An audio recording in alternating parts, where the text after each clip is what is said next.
Is there a way you can give us a thumbs up? It's loading.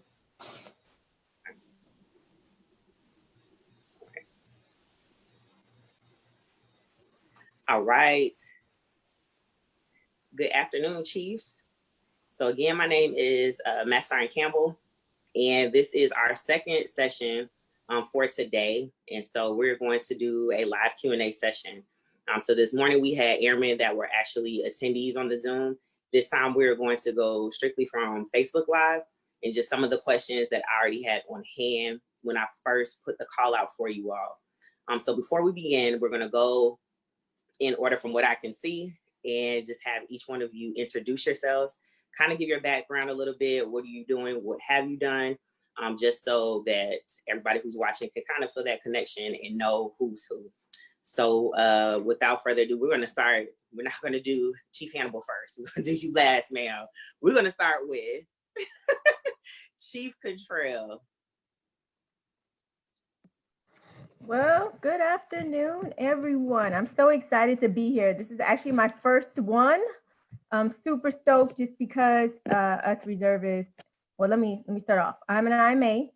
And if you don't know what IMA is, they are reservists that are assigned to active duty units. So again, we just don't get that many opportunities to sit on these kind of things. So I'm super excited to be here. I've been in, actually I'll hit next week will be 24 years in the Air Force. I was 4 years active duty, went ahead and transferred into the traditional reserve unit, did that for about 2 years. Out at Seymour Johnson, my husband stationed at Pope. We'll start off in Nellis first, then he went to No Hope Pope. I hate to say that, No Hope Pope. I was at Seymour Johnson, and then he got orders out to Ramstein, and that's when I found out there's such thing as an IMA program because they don't have reserve units out overseas. So I became an IMA then, and then I've been one since. We stayed out there for about 5 years. I was on active duty as a reservist.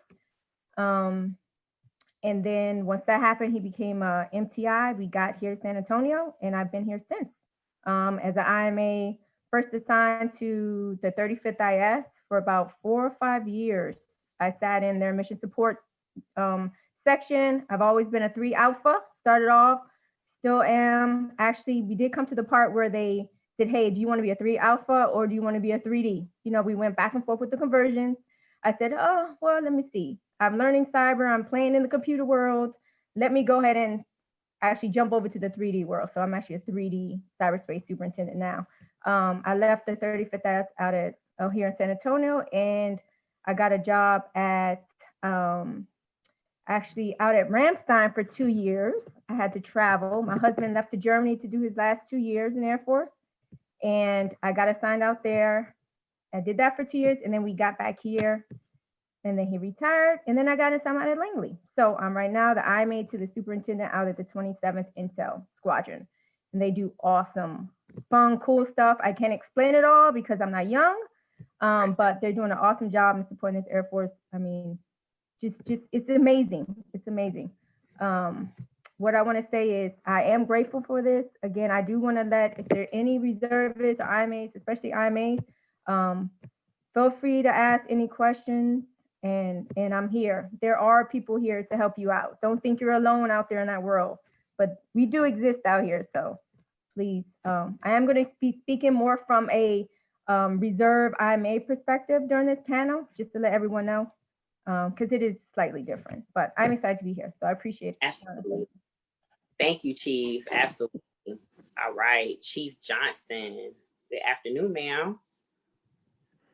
You are on mute, ma'am. I wasn't talking, I was just moving my mouth. Super excited to be with you all in this chit chat session. My name is Chief Master Sergeant Karen Johnston, career personnelist, 28 years, been a minute. I have older children. I actually have a staff sergeant. I'm married to an Army guy. He's about to be a sergeant major. Gosh, for us in the personnel world, we do see chiefs. But I do know they're not all that common. And I'll give you a little story.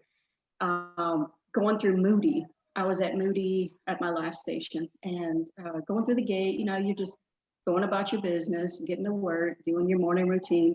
One day, one day the young lady was just like, and I'm like, no, don't you want to see this cat? You know? And later on during that day, I was talking to one of my chiefs about it. And she's like, you know, there's only 3 of you on this base. And so, yeah, there was only 3 female chiefs. And so 1 personnelist, FSS chief, 1 security forces, and 1 med group chief. And so, you know, we're not really aware of that. We're just doing our business, but they're looking at you, and they're really looking at you too. And so I realized that really quick being a chief. You have to be mindful of that. Make sure that you're making a good example. Don't get too crazy out there. But I'm super excited to hear what you guys have to say and listen to my fellow sister chiefs here, having a good time already. Thank you for this opportunity. Welcome, ma'am. All right, Chief McNutt. Good afternoon, everybody. I am Chief Master Sergeant Katrina McNutt, hailing from Albuquerque, New Mexico. I am the Chief Enlisted Manager of the Air Force Inspection Agency, and I am administration by trade, so I can relate to Chief Cottrell as being a lifelong administrator. Our career field has evolved. We were part of COM, and now we're part of the support function, and so it has been a roller coaster ride, but a good one nonetheless, because I had a senior master sergeant who became a chief who set the foundation for me, and she was a female. So think back to 1998. I've been in for 23 years now. She was the one who made me proud to be an admin and help set the foundation of why we do what we do and how we help people. And so shout out to Chief Master Sergeant Mercedes Moore, now retired, but she was amazing. And yeah, I could say a whole lot about her, but this has been truly a great opportunity. So career admin, but I took a little time out and became a ALS instructor / commandant for 4 years. So that was an awesome opportunity as well, to be able to step outside of the career field and see things from a different perspective. So not only is this a great opportunity to share perspectives with my fellow chiefs, but to learn what the rest of the Air Force, what their interests are and what their concerns are, and how we can best help them. You know, that's always my desires. How can I serve you? So thank you for the opportunity. Thank you, Sergeant Campbell, for creating this forum for us to be able to share. I appreciate it. Thank you, ma'am. I appreciate that. All right, Chief Hannibal. So before she begins, when I first put this call out on there, so Chief Hannibal is someone who I admire so much, because there would be first Fridays that we would spend when I first came to AFPC, not knowing her story at all. And what I loved is she was the same no matter who was around. And that to me is it just speaks volumes when an individual who is about their business or whoever they are is the same no matter who is around.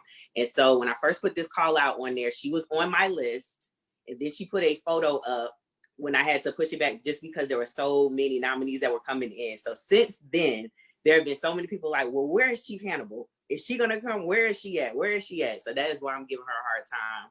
So go ahead, Chief Hannibal. Bell. Thank you, ma'am. I'm clear hot.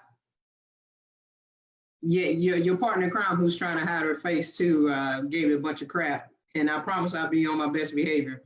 Or that I would try. That was the only promise, really, because I don't know that I have the best behavior. At any rate, you two ladies are awesome for hosting this kind of platform / forum.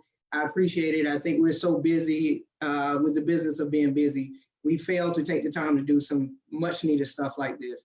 So thank you very, very much. And you ladies have been awesome to me. For those that don't know me, I'm TJ, Tawana, Hannibal, Lecter. Hey, I answer to a bunch of stuff. I entered the Air Force in 1990. I'm from Fayetteville, North Carolina. I was born in Womack Army Hospital on Fort Bragg. My father is retired Army. He retired a year before I came in, so he still turns around when they say Sergeant Hannibal. We probably will never get past that. I came in law enforcement, and I did that for approximately 6 years, retrained into equal opportunity. And while doing that, guess what I got to do when I got to career? Security Forces augmentee. So the cops didn't really want to let me go. Did equal opportunity for a while, and put in for special duty while I was stationed at Coonson for MTI. Was picked up for that. I did 4 years at Lackland. I trained in the 323rd, and then I transitioned to the 324th Training Squadron, where I spent most of my time. Was blessed with the follow-on assignment as an MTI to OTS, and was, I guess, had the opportunity to serve as the OTS superintendent eventually. And from there, retrained again into paralegal career field. Served in that capacity as a law office superintendent with some awesome people. Ran into some snags, bumps, punched to the face and the gut, and got caught up in allegations of don't ask, don't tell. Was recommended for discharge, a whole bunch of stuff. So hell on wheels, so to speak. I actually had to retire in 2016 as a senior master sergeant, though I made chief in 2010. Following a bunch of congressionals, wars, battles, prayer warriors, angels, great team members, people looking out for me. I won a board of correction case after 8 years. And so given that I asked that I have the ability to come back on active duty, that hadn't happened before under those circumstances. And so it took a separate board of correction case in another year and a whole bunch of other angels who took care of me. So 9 years total. I was blessed to come back on active duty last June, July timeframe. And I'm assigned to the 37th Training Wing currently over on Lackland with 4 great groups. Basic training falls under that, but we also have tech training, DLI, and our AFA. Awesome, everything. Most people think of Lackland, they think of basic military training, which, you know, that's my heart. However, we have 3 other great groups there that are leading the charge. I will be going over to do what I can to help the team out and for them to help me over the 331st Training Squadron sometime in the near future over in basic military training side of the house. A lot of folks ask me, why in the hell would you come back on active duty? It was not for the back pay. I was gonna get that anyway. I'm still waiting. If you're in finance and you out there, I haven't got all my stuff back yet. I'll holler at you after this. And it wasn't to say, nah, got you, back at you. It was because I was not done serving.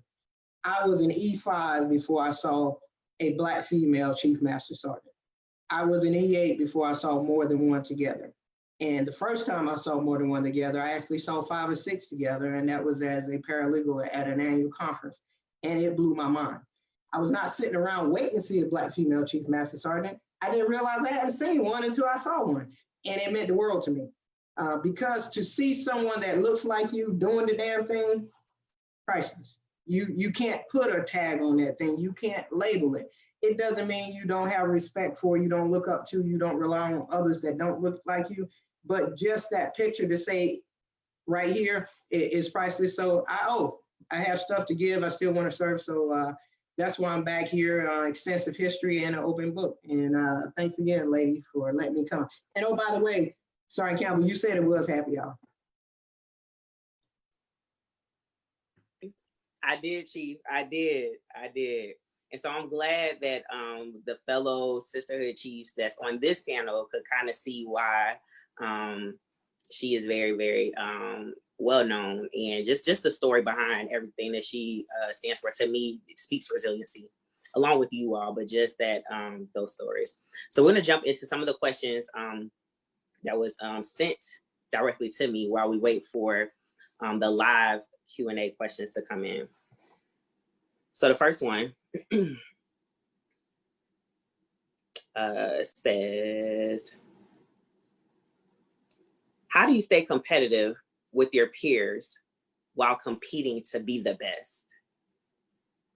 How do you stay competitive with your peers while competing to be the best?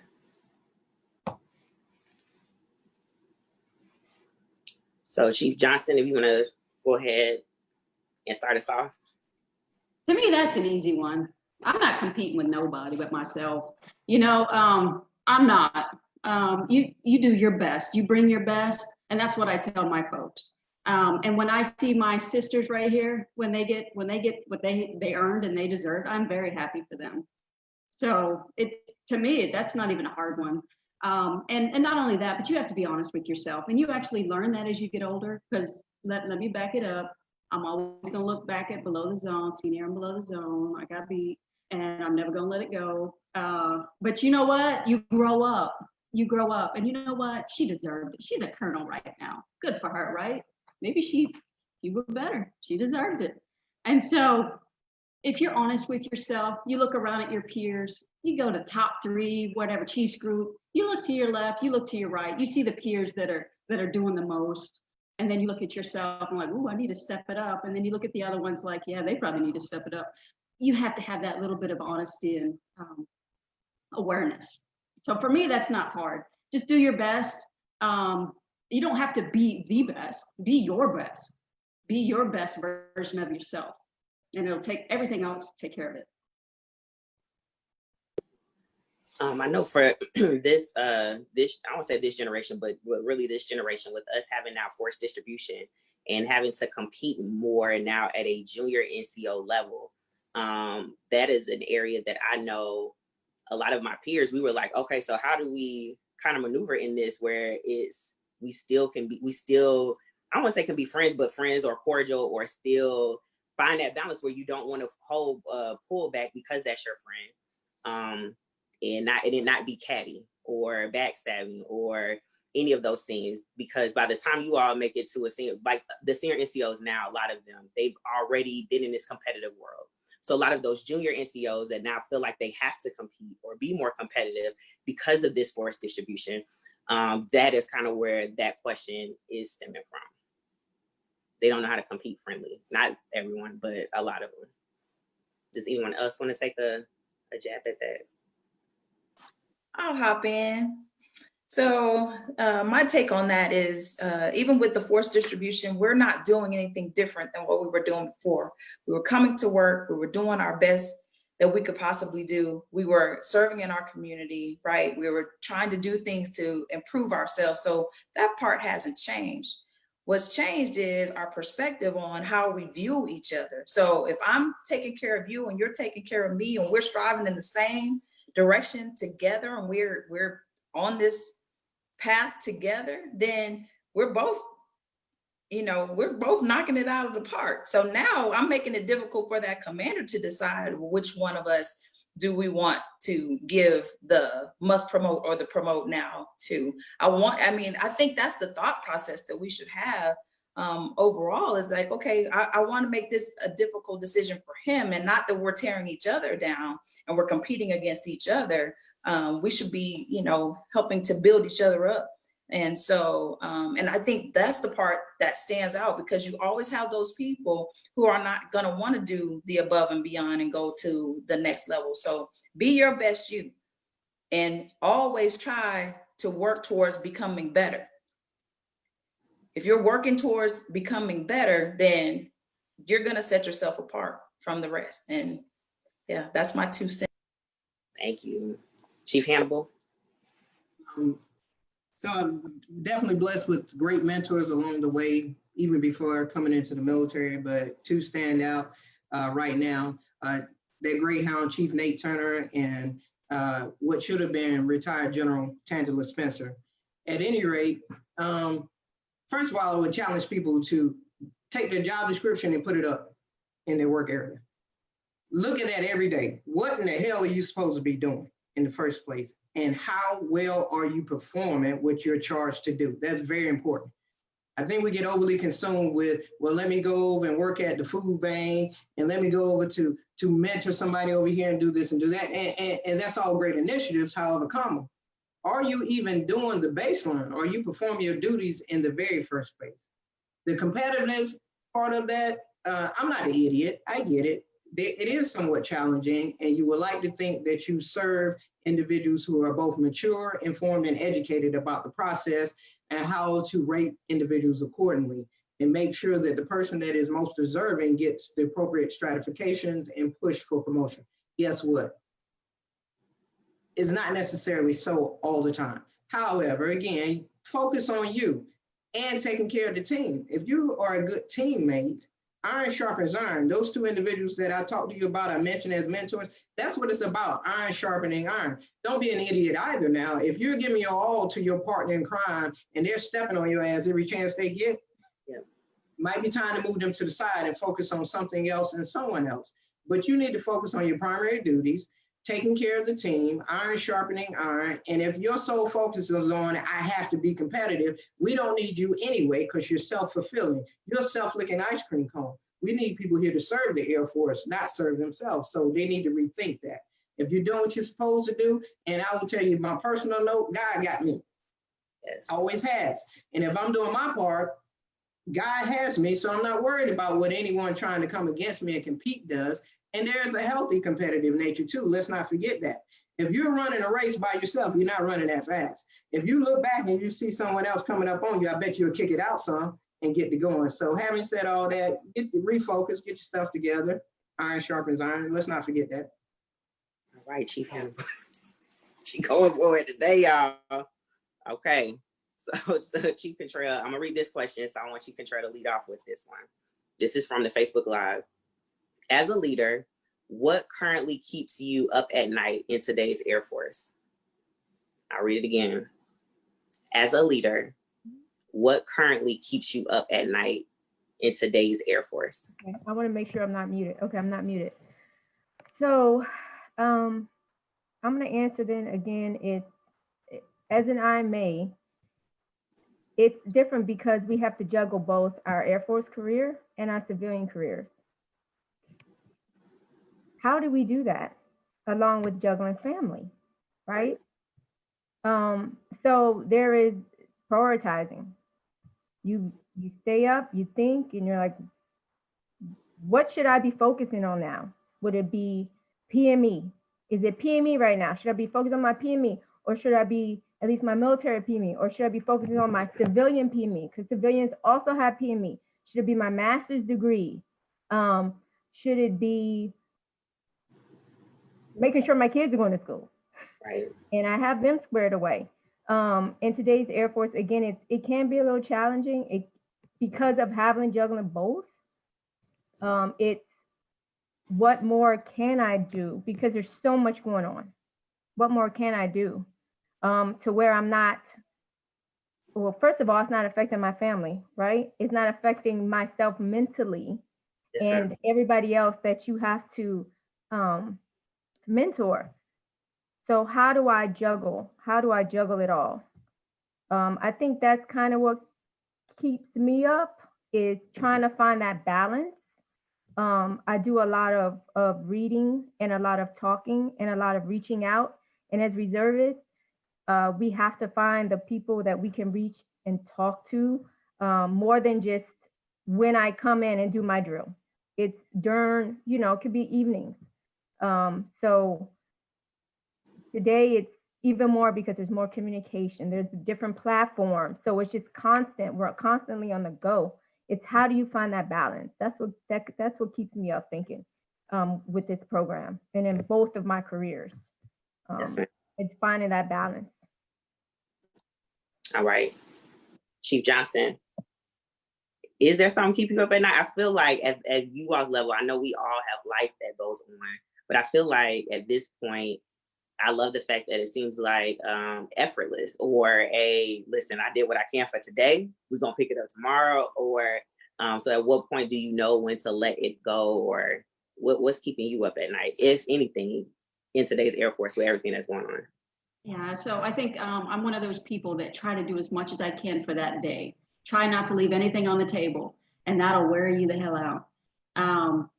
Another thing I do is I put a lot of passion when I deal with people. I deal with a lot of people. I would say personnel in itself, the job, the tasks, the duties, they're easy. What we do is not hard. When we deal with people and how we deliver that is what challenges me. And so sometimes those kind of emotions and how you deliver that message, it carries over. And so sometimes when you're upset about some other situation and you're having a conversation in the hallway with an airman and you look at them sideways, they're going to take that with them. And it had nothing to do with that airman. It had something to do with 2 conversations ago. And so we're humans and we make mistakes, but what's important, you think about that later at night. Like, did that airman think that I was mad at him? Let me circle back. And sure enough, we good, Chief? They don't want to make eye contact now. And you're like, hey, I just want to, I'm human, my apologies, had nothing to do with you, you're doing a great job. Those kind of mixed signals that kind of, you know, as you wind down for the evening, your day, you process your day. And so little things like that will eat at you. And I make it a habit, like if something like that does come up, I make sure I circle back, and I definitely want to piggyback balance. Balance is key. And I feel like my work, they get a chunk of me. They get the best part of me. I'm one of those people that get up early to go slow. You know, I get up early, do all kinds of things, but my best part of the day is my best performance is early. And so after going all day long, you get mentally exhausted, putting everything you got into the day. What's left for your family?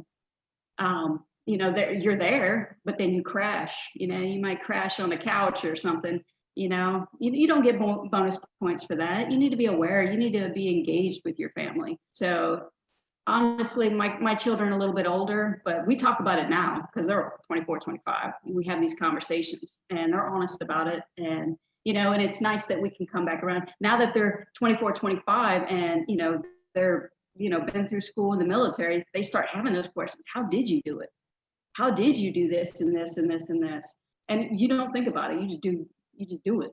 And so those are kind of the things that keep me up. How do people perceive you? And then balancing your family as well. Right. Chief Hannibal, what's keeping you up in today's Air Force at night? Not much. I love it. I love it. It's not today's Air Force. There's really anything in particular keeping me up tied to current state. What does keep me up is if my expectations hadn't been met, I'm awake trying to figure out where I failed in that. Because to me, the first look should be not at someone else for your expectations not being met, but within yourself. How did I fail to communicate properly? Did I not give what needed to be given? How did I fail my team? I'm sure we're all familiar with the upside down pyramid. I owe a whole bunch of people, and not because of the particular journey I've been on, but because of the current position I'm in and the rank that I wear. I owe protection, I owe mentoring, I owe grooming, I owe fostering, a whole bunch of stuff. So that keeps me up because I'm concerned about missing the mark on that. Not only with the junior folks, but also my bosses. I call a lot of people boss. And I don't know if they take that lightly, but it's not meant like you are the be all end all. It means I have a mission to execute for you, whoever you may be at that particular time. And you're important to me. So not just, I'm sure we've heard too, you don't need to just be familiar with your bosses to do, but you need to know what your boss's boss is get afters are about. So that's important to me. So those things kind of keep me going at night. And to flip to it, like Chief Jay said, is I don't have an immediate family here with me in the household aside from my 3 Rottweilers. And by that, I mean 2 Chihuahuas and a terrier. But at any rate, I'm up with elder care, my parents.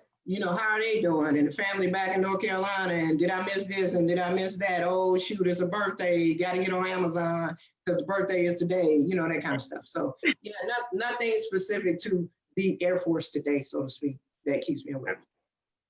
All right, Chief, I'm going to go to the next question and I'm going to have you start us off. So it says, what encouragement do you have for someone looking for a mentor?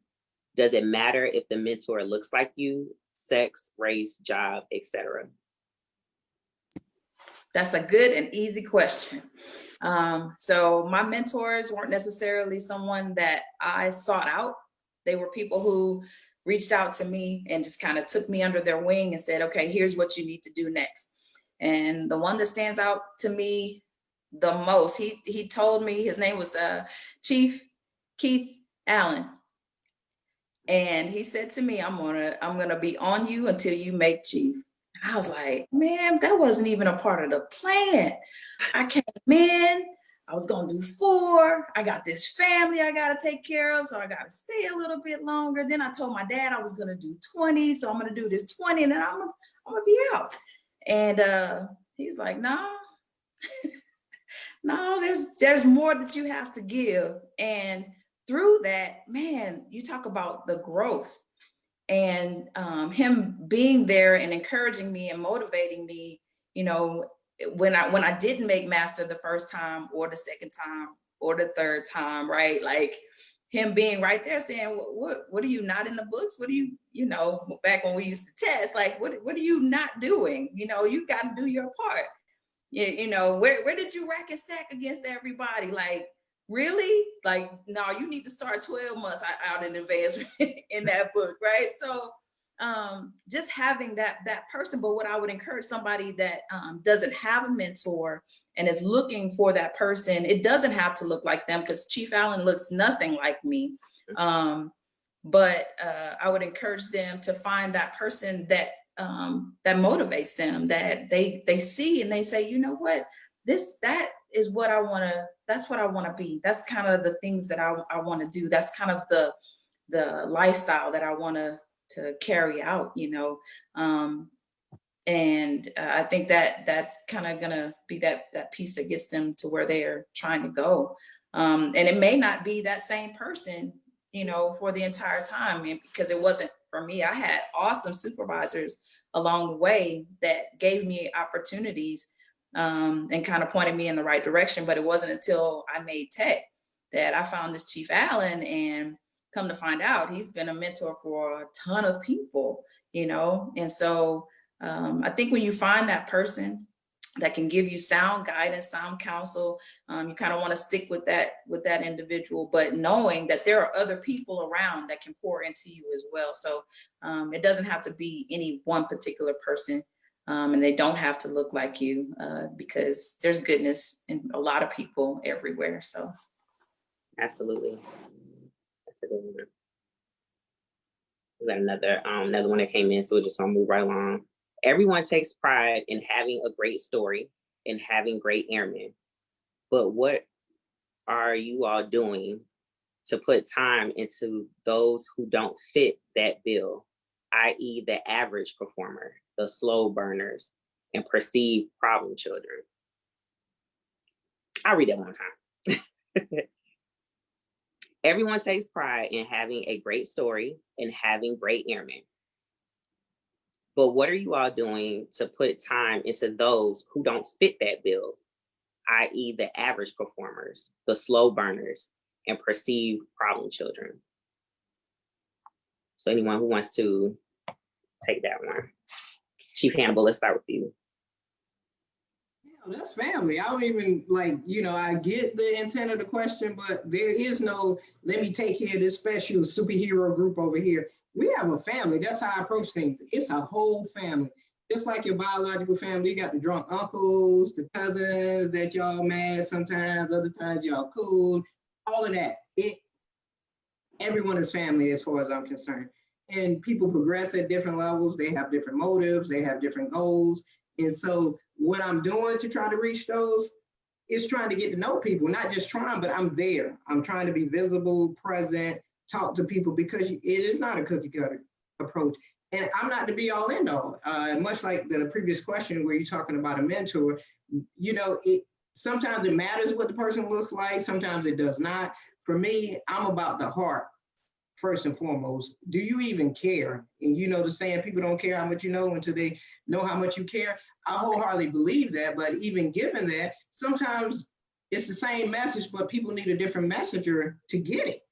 For those of you who are biological parents, know hands down, you could be talking to your kid for a year, same thing, and then they come home out the blue. Guess what so-and-so said? That same damn thing you've been saying for 15 years, and they say it like it's the first time they ever heard it, and you want to slap them in the next week because you're mad. Don't take it personal. Sometimes it's the messenger and not necessarily the message. So I won't hit the target on that all the time. I just pray that I have someone that pull on my shirt tail and say, hey, this person over here, you're not going to reach them unless you do this. Or, hey, you're not even the one to really reach them. They know you care, but so let me go get another brother or another sister, say, hey, I have an airman, an NCO, a CNCO. You mind talking to them? Y'all have the same background, whether it's AFSC, hometown, likes, dislikes, whatever it is. So again, to go back to the original question, it's not about reaching the slow burners or treating people different. We all a family. We're in this bad boy together. We all got something that's jacked up about us. Let's get it together, grow together, and keep pushing. So yeah, no, there's no special groups for me. Absolutely. Good. Chief Cottrell. So I'm just going to share something with you. I'll make this one really quick. When I go out to Langley and my commander, he just left, my past commander. He used to make it a point, and I thought this was great because I didn't see it much in my entire career, where he would pick a section. It was maybe 3 times out the week. It would be on his calendar. Him and the chief would walk around. So it'd be him and myself when I was in augmenting the active duty chief, right? We go and we sit down and we would talk and we would listen. That was the main thing, was listening, honestly. It was listening to everyone in that section, their concerns. I think it's important. I think that's one thing that sometimes we have a hard time doing, is stop, listen, because we're moving way too fast. And sometimes leadership, they can be busy, right? So if we just take the time to stop and listen, I think that would make things better, and we would kind of get an idea, notice possibly the one in the corner is kind of quiet. Maybe they had something to say. Maybe they've been sitting there for months. Maybe their supervisor never came to them even asked the question. Maybe they had no idea. Maybe the superintendent or the division chief had no idea that they had this thought. But just to take that time, I thought that was great that we went 3 times a week to different divisions. I mean, he didn't miss it. He didn't care what was going on. He get pulled out of meetings. We're going over and we're going to sit and we're going to talk to everyone and the airmen and just listen. So I think it's important that we just take the time to stop and listen.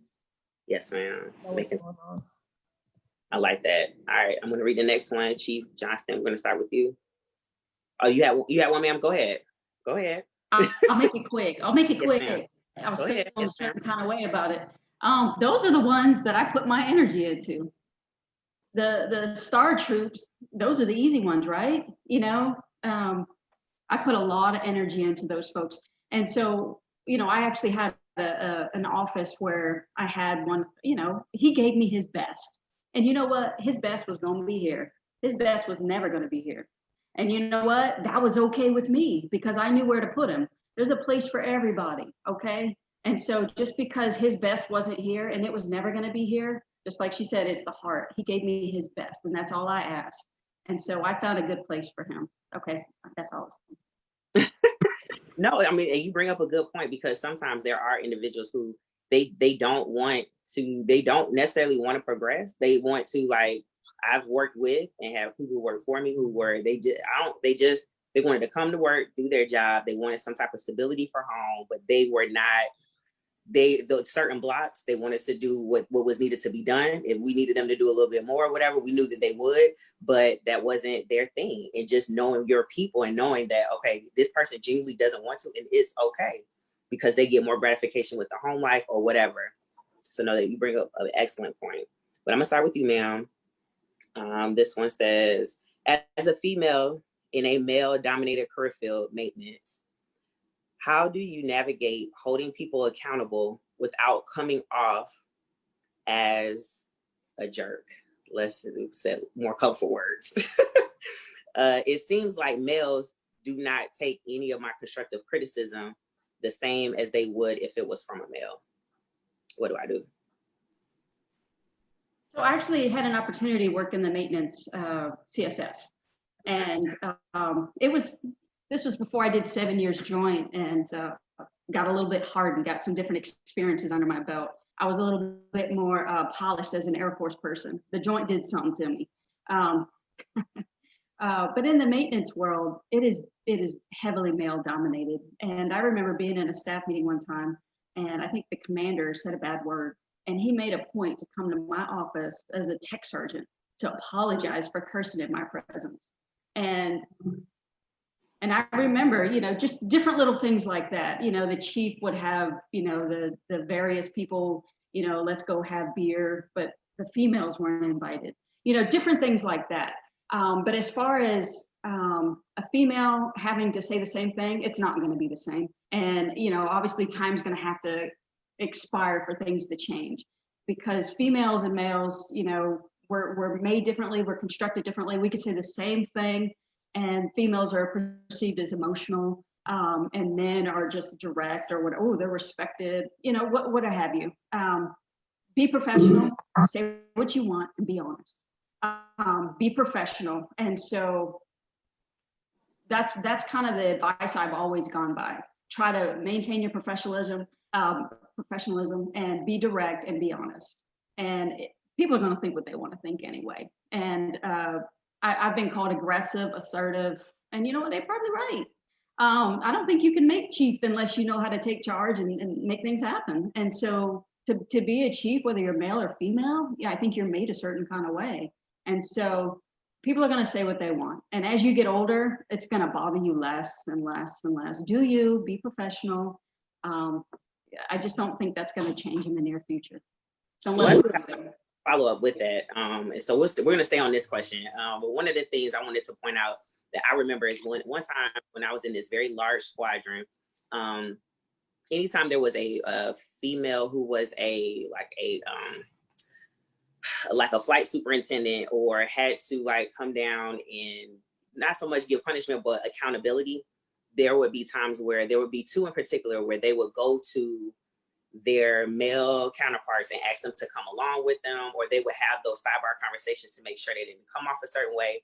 But then we had some that just didn't care. And they were like, accountability or standard is a standard no matter what my gender is. So what have you all experienced? What tactics have you all used? Have you all ever experienced something like that? Kind of just adding on to the initial question. Do you want me to continue? I'll continue real quick. It's always good to, honestly, protection. If you ever feel like you're in a situation, it's good for leaders as well. Have somebody in there. It's okay. Have the first sergeant, have, somebody in a position, because it goes both ways. I always have somebody extra in there, or keep the door open, whatever it is, because it goes both ways. You could have somebody junior taking something you said out of context or even fabricating something. And so I'm all about having a witness, First sergeants are good for that. I hear that. Chief Hannibal, what you think, ma'am? Well, ma'am, I don't have firsthand experience with some of the difficulties that my sisters have experienced with career fields, such as maintenance, so on and so forth. But I've had to deal with knuckleheads regardless, in a variety of settings and forums. And it will be in any career field where any one particular demographic dominates another.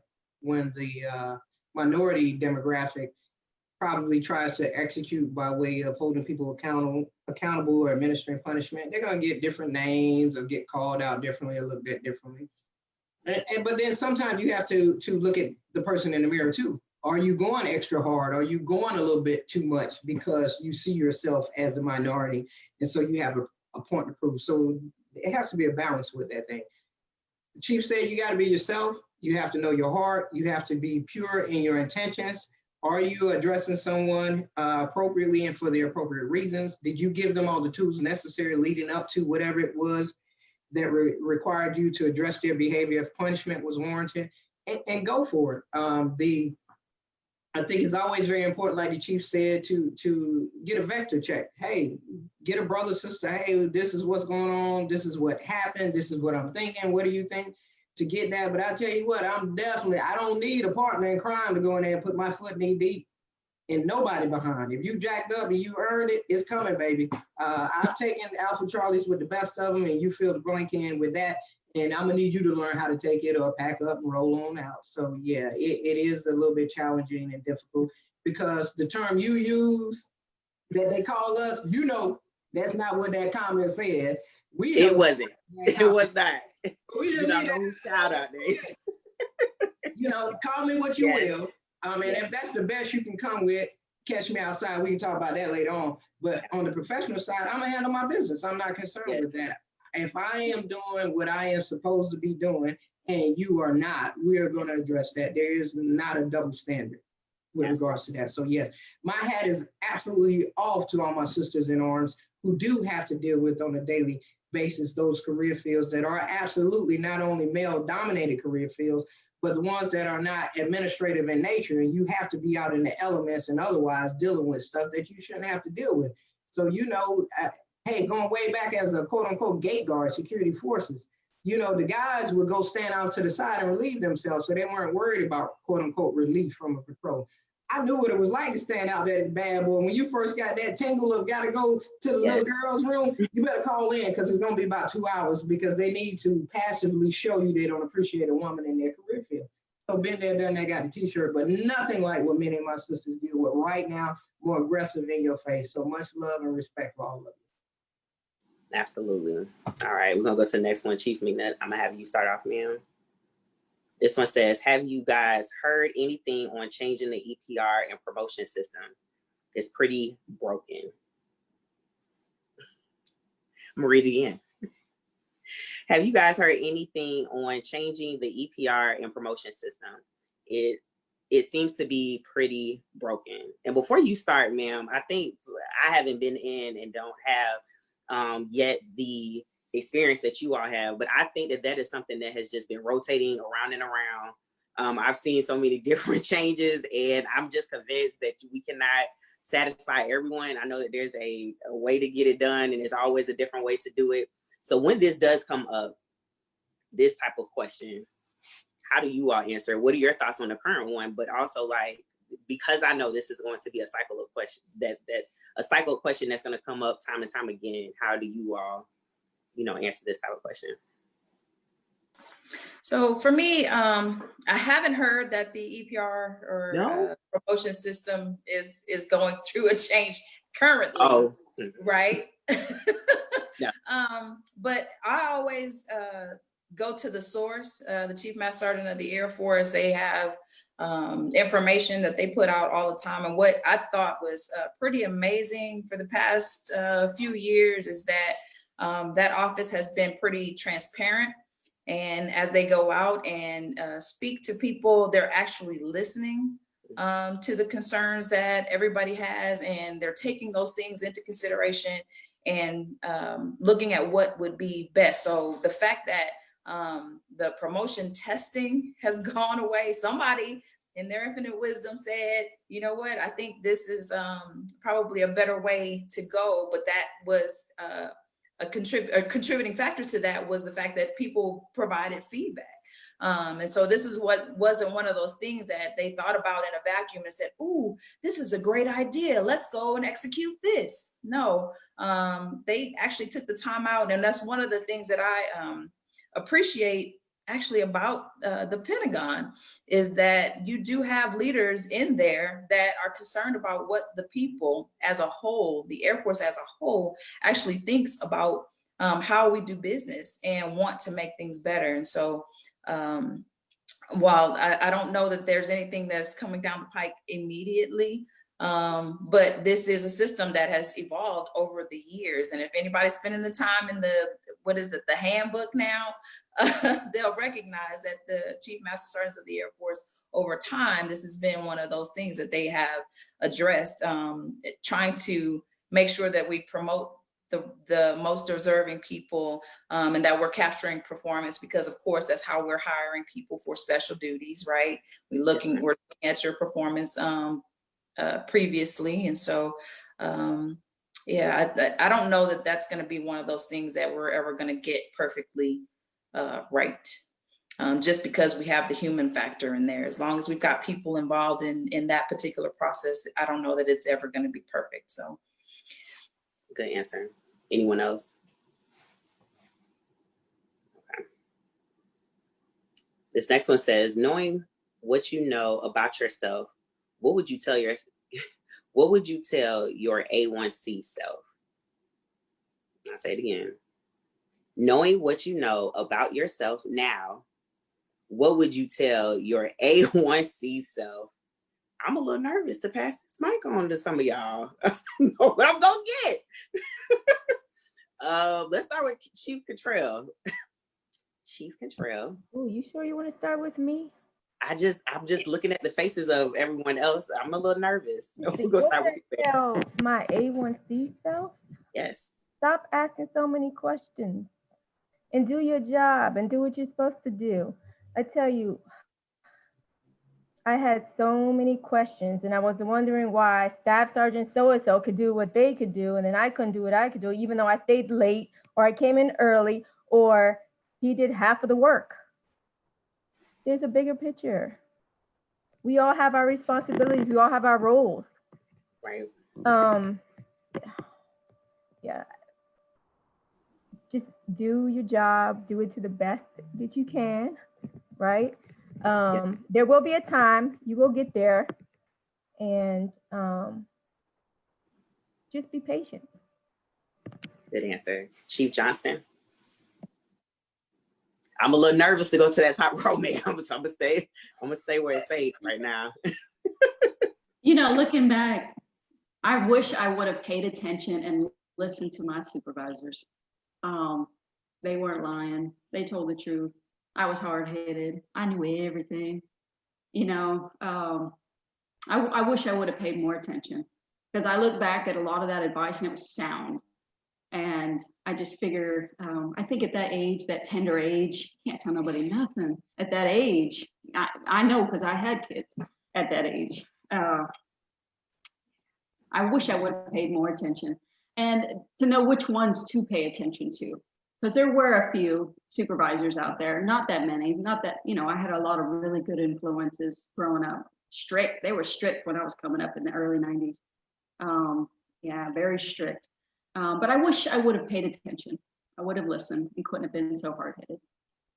Absolutely. Any other chiefs from the top row? Are we gonna move on? Go ahead, Chief McNutt. I'm in, Coach. So I think my story is a little different than most.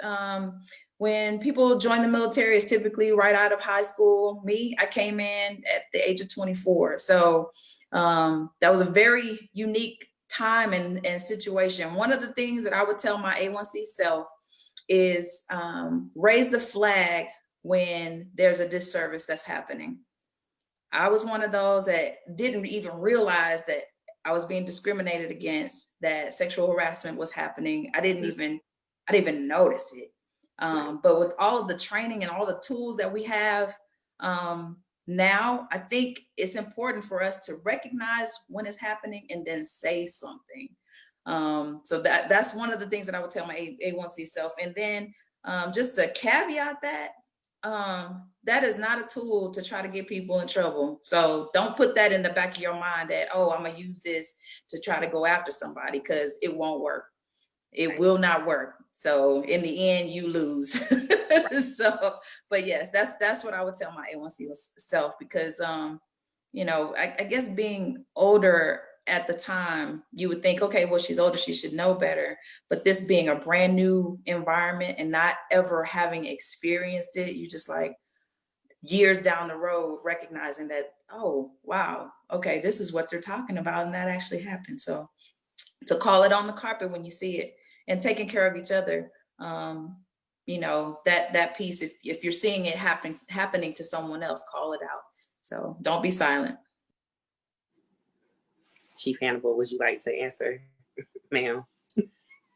Ma'am, do you see that? Did you? I did. I saw that.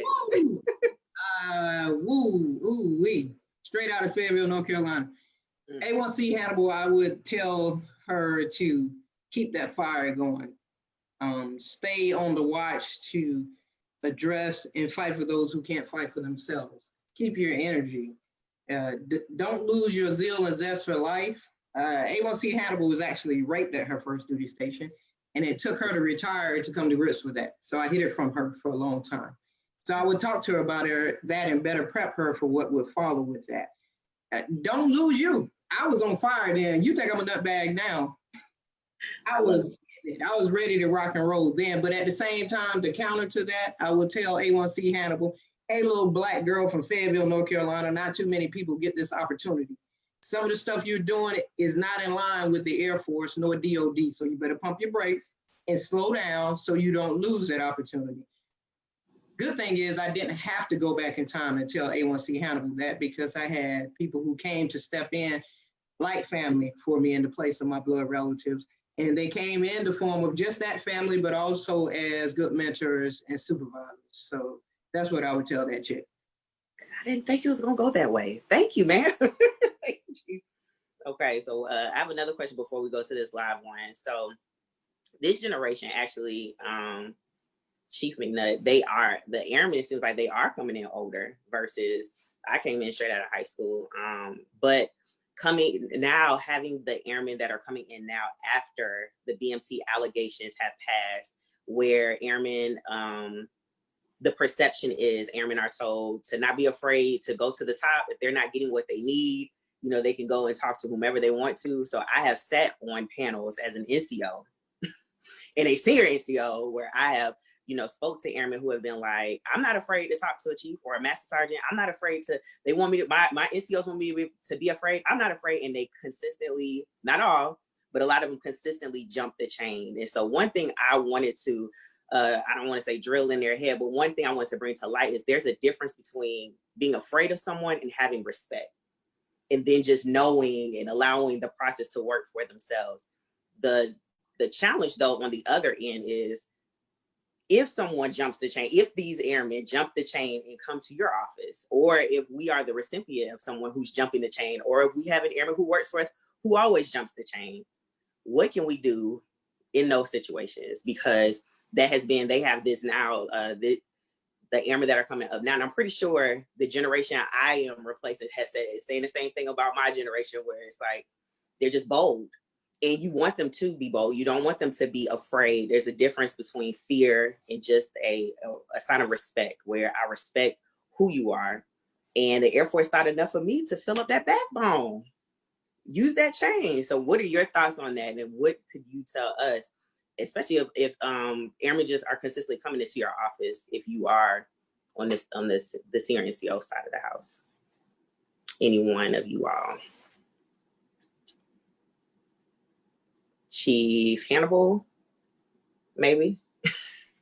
So again, you don't want to necessarily stifle communication by any far stretch of the imagination, but I am big on teaching, first of all, the chain of command, because I believe our expectations don't necessarily meet the education sometimes.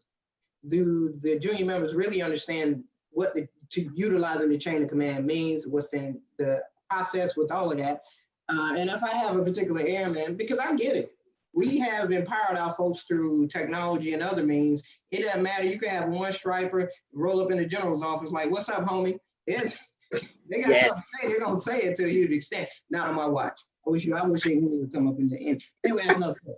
So looking at the particular situation, if I had let's just say, as you said, your scenario, an airman that's coming to my office, then we're gonna walk it back. Hey, who are the supervisors in between? Because I need to see everyone.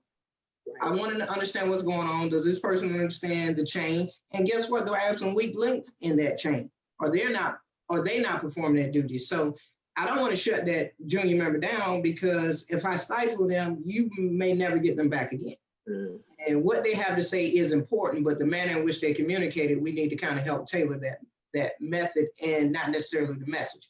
If we need to help refine it in a more professional manner, that's one thing, but we don't want to stop them from talking. So trying to find out what's going on, who's your supervisor, so on and so forth.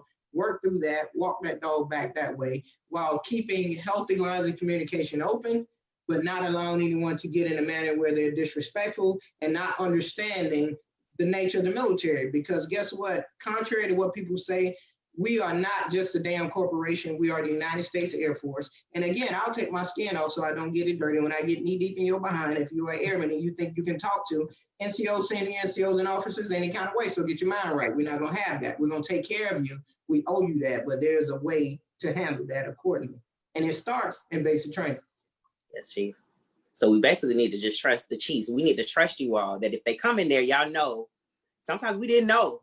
We didn't know, or trust that you're gonna walk it back and allow us that opportunity to, you know, help them. And I get what you're saying now. That's Now, I do want to say we have failed a lot of times. As guys, we failed because when we allow the same airman or NCO, if there's someone several layers below us to keep coming to us, and we haven't even taken the time to try to figure out, okay, the whys and who is in between us and talk with those folks, and we keep trying to address the issue, we fail. And I'm guilty of that. Sometimes it's easier to quote unquote solve the problem than to kind of figure out what's all associated with that. So don't think I'm saying I'm perfect, because I'm not. But we have failed the senior NCOs and junior NCOs in that process on many occasions. But in a perfect world, I would hope that is what we would be able to do. Yes, Chief. We had 2 more questions that came in, so I'm going to get to them real quick because we are cutting close to the time. All right, so this one says, what books are you currently reading or have read that you would recommend for us to read? So maybe just one, Chief, because we have 2 more questions. Any readers? Nobody's reading? I will jump in on that simply because I'm in school right now. So I'm not reading any books per se. I'm reading a whole bunch of articles so I can write a dissertation. So, Yes, but the things that I've been reading have been about higher education and how to define the relationship between how students perceive campus climate and leadership development. And so that's what I'm working on right now. 48 Laws of Power. Read it over and over and over. It's about it. Read it. That's a good one. Yes, Chief. Chief Johnston, do you have one? I don't have just one book in general, Yes, ma'am. but what I like to do is just brush up on different styles of leadership. And as far as active listening, always looking for ways to improve internally. People skills, trying to learn yourself, how you tick, what makes other people tick. You can't treat everybody, you can't use the same formula for everybody and be effective. And so I look at a lot of the books that I read for school, I went through real quick. I was skimming through so I could get that quick answer. So I go to work, go to, soccer practice, whatever it was. I have all those books over there on that bookshelf. And I'm like, they're good books, leadership this, leadership that. And I'm like, that's a lot of leadership. And I'm pretty sure I didn't even read a fourth of it. Mm-hmm. So I don't want to say just one in general, but if you can look at a couple different things, but honestly, if you look at like behavior and leadership styles and how to read yourself, it's effective to read others. Absolutely. Yes, ma'am. I got a book for you real quick. Ma'am. So you can always learn, right? You can always learn no matter how old we get, learn. So I just picked this book up. I haven't read it yet. Haven't started. It's called Atomic Habits. Oh. Tiny changes, remarkable results. We all have good habits. We all have bad habits. So I'm going to figure out which bad habit that I need to fix.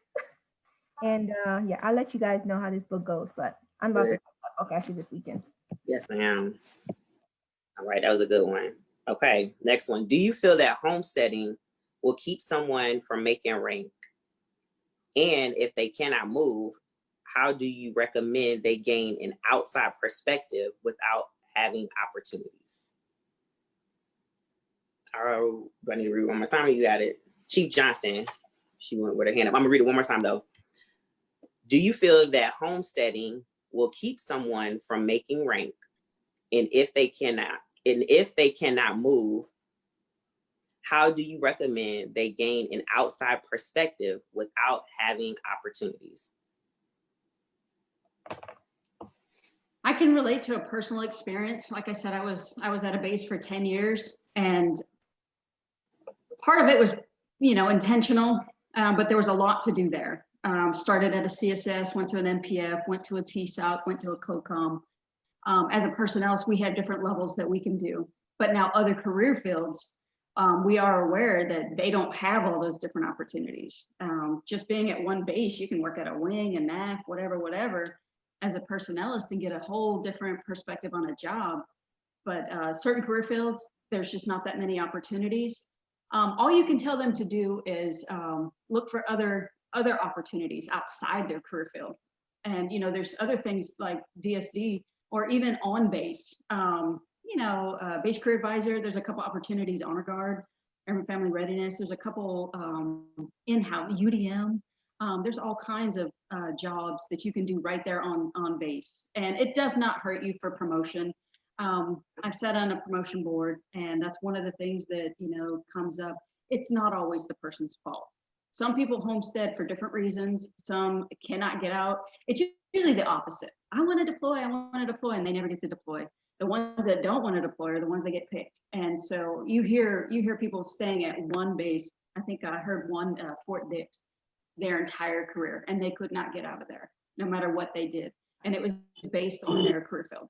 And so look for different opportunities, TI duty, MTL, you know, be an instructor, do some other things. And that a short tour, when in doubt, Korea, right?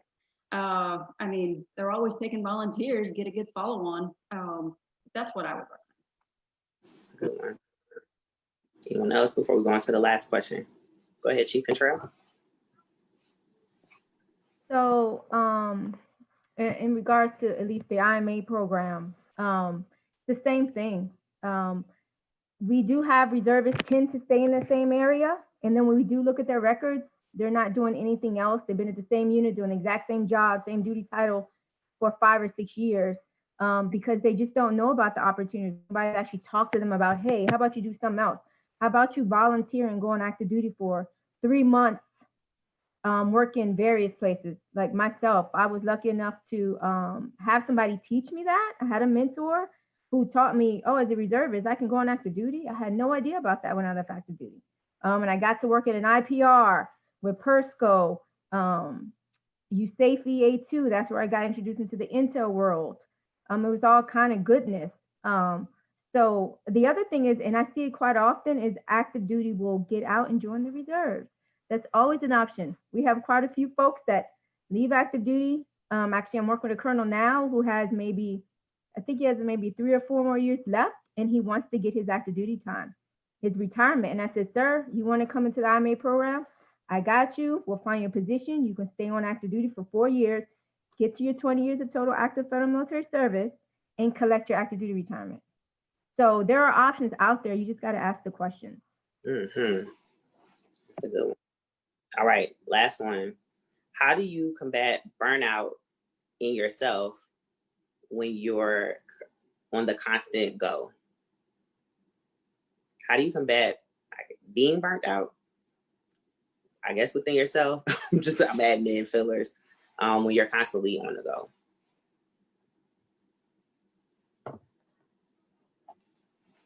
Maybe we can start. I'll jump in. You don't even know. You don't know. You're so busy, you don't even know. Half the time, it's usually somebody else. And usually when you get in that kind of pace, you know, I'm sure there may be a significant amount of single mothers trying to go to school, trying to get promoted, leadership positions, you know, all different leadership, because sometimes when you're supervising, it's almost like having another set of children.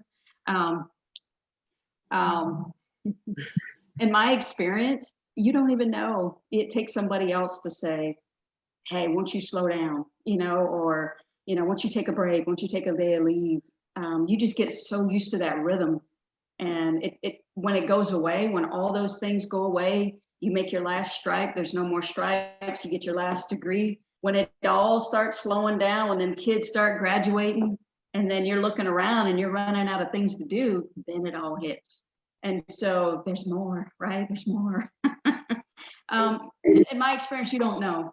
And you're just used to just go, go, go, go, go. And you really want to have like a gut check, have a wingman look out for you. And I've been fortunate. I've had a few throughout my career. And, you know, they'll point blank say, you need to take a day. Like, you just went off on somebody. You probably shouldn't have done that. You need to take a day. Take a knee. Take a knee. Yes, Chief. Anyone else? Chief Hannibal, then Chief. Either one. Oh, my bad. Nope, either one. Go ahead, Chief Matt. Get it. I was gonna say, for me, I feel it. I feel it physically, and I call it a brain break. I just take a day. And my husband, he's retired Air Force. He never understood. It's like, why would you even take a Friday of leave when you just take, you know, Saturday? Man, I need this day. This is my personal day. I'm gonna take a day of leave if I gotta take a day of leave. But this is a brain break for me, where I can shut everything off and just relax and just kind of come to myself, you know, and not think about all the things that I've got to do and all the people I got to take care of and all this other stuff.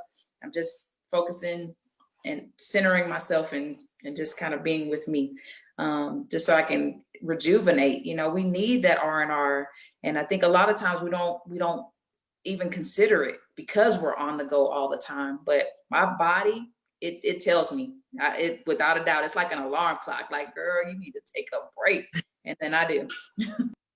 I hear that. All right, Chief Hannibal. Combination probably of both the chiefs there.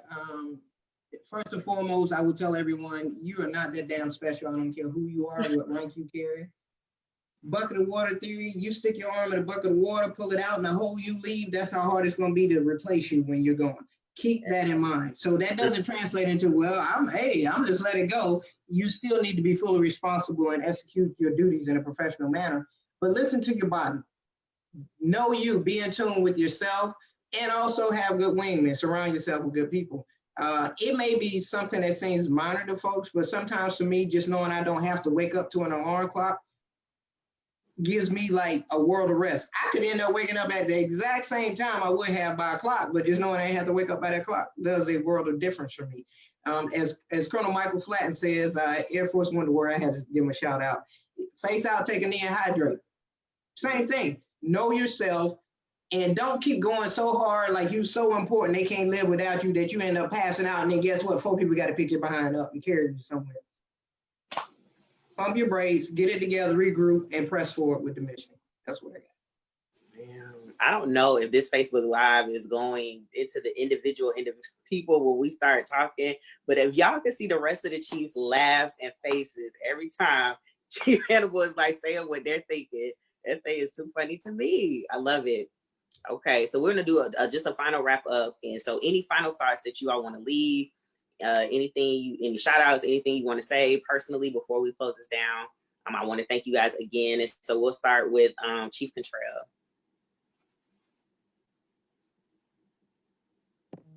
Sorry, it's unmuting my phone. I want to say that today is actually right now this Air Force is probably one of the best times to be in the Air Force, just because there's so many resources and again platforms, and there's just so much help. I didn't have that when I came in. We didn't have so many ways to communicate, so many ways to reach out to our mentors. Now it's just a great time to be in. So just be proud of doing what you do, and even if it's a support AFSCs, right? Sometimes we just don't know the impact. We don't know the big picture. We have no idea unless somebody tells us, right? So again, stay on those supervisors. Make sure your airmen know the big picture, what they're doing, how they're beating the bad guys. So again, just do good things and keep pushing, and don't stress, and take the time to breathe, be patient, and again, listen. Just listen. Thank you. Thank you. Chief Johnston. First, I want to say thank you, Master Sergeant Campbell, Master Sergeant LaVan. Appreciate y'all. I like what you're doing. Keep doing it. It's a great forum to have everybody together, and it was so nice getting to meet some new chiefs. What I will say is I've noticed that I'm also in another forum on Facebook, and there's a group of outstanding females, and they're building each other up, and it is such a beautiful thing to see. Instead of females looking at each other, tearing each other down, talking behind their backs, backstabbing, all that nonsense, I'm starting to see something new. I'm starting to see people supporting each other and helping each other and catching their back. Like if I'm walking around like this and like, hey, come here, let me get you. Don't let me walk in that staff room take care of me. I'll take care of you. And I think that's a beautiful thing. Look out for each other, not just females. Look up, look down. Your senior leaders, they need a little, hey, how you doing every now and then too. Every now and then I get that, and it takes me back. They're like, hey, Chief, how you doing? And I'm like, not like that. They didn't say it like that. How you doing? But they said, just checking in on you. And I'm like, well, thank you. I'm good. Not like I'm going to tell you all my problems, but I appreciate you. But definitely take care of each other. And so I'll leave it with that. Absolutely. Thank you, Chief. All right, Chief McNutt. Yes, I just want to say thank you for this opportunity. I think this is a great platform for people to share perspectives and ideas, because we all come from different places, different experiences, different backgrounds. And so I think it's great to be able to have the opportunity to address the concerns of the airmen in the field. do it in an authentic way, right? I think we all, my sisters here, were transparent in how they felt about the questions that were asked. And so I'm really, really appreciative of you and Sergeant LaVan in creating this forum for us. And I think my parting thoughts would be to take care of one another, stay safe. Love is universal. And I know we don't do that in the military, but caring about each other is something that we all can do. And so I think if we take anything away from this time in quarantine, I think reaching out to one another, showing that we care, I think that's something that we all can do and that we should. So thanks again. Thank you, ma'am. Thank you. Chief Hannibal. Woo! Hey, you two ladies, Master Sergeant LaVan trying to hide off camera, and you, Sergeant Campbell. You ladies are awesome. I will absolutely tell you there's no way in hell Master Sergeant Hannibal would have had the knowledge, the wherewithal, or anything else to put something like this together. So you ladies are awesome. And I thank you for that. I'm grateful for meeting three new sisters, chiefs here. Y'all are awesome as well. I thank you for leading the charge. And as you can tell, I'm working on my mouth. Not really, I don't care. I love y'all. And it's about being direct and also trying to remain professional. If there's some parting thoughts I will share, just like my sister said, take care of each other. The competition is in iron sharpening iron, trying to help improve performance, not trying to beat you in the ground and dismiss you to make myself seem a little bit taller in my efforts. We can do this thing together. We can do it in a great way. It happens to be the demographics for this forum was female chiefs, but fill in the blanks with the demographics. They're all needed. They're all wanted. It's great for anyone to see someone that looks like them, whatever that may be, speaking intelligently, speaking truthfully, being professional, and giving a damn about their well-being. So keep pressing with that. I want to put a plug in for those commanders, chiefs, supervisors, superintendents out there. Right now, for those of you who are not aware, we are looking for MTIs with past experience at Lackland to come back, and many have volunteered. But as I understand, there's some resistance in approving some of those folks to come back for a TDY to release them. You want your mission to continue, it starts right here at Lackland. So if you don't want the great people that we've chosen, not just anybody, because it's not just a free for all, but the special ones to come back and groom those folks, to come back and refurbish the fleet, come on now, I need your help with that. So please, if you're not the one, you sit beside someone, share that message and make sure they get going with that. And I would be remiss if I didn't say to retired General Sharon Dunbar, who is my angel, my lifesaver, I guarantee you I would not be sitting here wearing this uniform right now with Chief Rank on, but for her caring, compassion, and her energy and ability to give a damn about people. I love you, ma'am. If you're anywhere out there and able to hear this, I love you. Also to Chief Nate Turner, and to who I said should be retired General Tangela Spencer, who actually retired as Lieutenant Colonel Spencer. Those are the type of people that their web has reached so far and wide. I guarantee you, I know at least 500 people that if they get a chance to hear this, be like, I know her and him, and they helped me in my career. So again, thank you to you all, and I hope this is not the last opportunity to get a chance to communicate with my sister chiefs. Thank you very much. All right, thank you, Sergeant LaVan. We're going to end the Facebook Live portion, Chiefs, if you guys can just hang tight for a second.